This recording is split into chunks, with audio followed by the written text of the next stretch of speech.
Not only for Sangareddy జిల్లా. దేనేమంటే సంగారెడ్డి జిల్లాలో మీ BJP క్యాండిడేట్కు ఓట్లు పడే అవకాశం ఉందా? ఎందుకంటే అక్కడ చాలా టకాఫర్గా ఉన్నారు.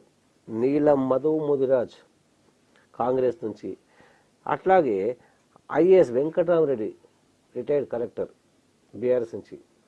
సో వీళ్ళు కూడా చాలా టకాఫర్గా ఉన్నారు. సార్ నేను ఒక్కటే చెప్తున్నా, మీరు ఇప్పుడు నీలం మధు గురించి చెప్పారు. కాంగ్రెస్ నీలం మధు 4 పార్టీలు తిరిగింది. ఇప్పుడు మీరు ఈ గత 6 నెలల్లో తీసుకుంటే తను టీఆర్ఎస్లో ఉండే, టీఆర్ఎస్లోకించి కాంగ్రెస్లోకి పోయిండు, కాంగ్రెస్లోకించి రాత్రి బీఎస్పీ టికెట్ తీసుకొని పోటీ చేసిండు, ఇప్పుడు మళ్ళీ కాంగ్రెస్లోకి పోయిండు.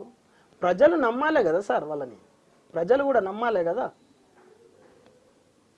మీరు వెంకటరామరెడ్డి గారు అంటున్నారు బీఆర్ఎస్ అభ్యర్థి అసలు ఉమ్మడి మెదక్ జిల్లాల ఒక కలెక్టర్గా తెలుసు కానీ ఒక నాయకుడిగా ఎవరికైనా తెలుసా?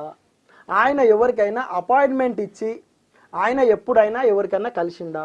లేకపోతే ఎవరికైనా సమస్యలు వస్తే వాళ్ళ సమస్యల మీద పోరాటం చేసిండా? అసలు ఏం చేసిండా ఆయన? మా భారతీయ జనతా పార్టీ అభ్యర్థి ఎప్పటికప్పుడు దుబ్బాక ఎమ్మెల్యేగా ఉన్నప్పుడు ఎప్పటికప్పుడు ప్రజా సమస్యల మీద నిరంతరం పోరాటం చేసే వ్యక్తి, ప్రజల మధ్యన ఉండే వ్యక్తి. ఎవరికైనా ఏ సమస్య వచ్చిందంటే ఆ సమస్యకు ముందు నిలబడి పోరాటం చేసే వ్యక్తి మా రఘునందన్ రావు గారు. కాబట్టి ఖచ్చితంగా ప్రజల్లో ఉండే వ్యక్తి, ప్రజల మధ్యన తిరిగే వ్యక్తి, కాబట్టి ఆయనకు అవకాశం ఇస్తారు.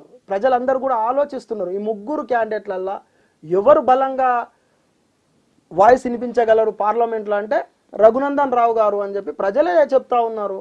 ఖచ్చితంగా రఘునందన్ రావు గారికి అవకాశం ఇవ్వాలి. ఈసారి మెదక్ డెవలప్మెంట్ కావాలంటే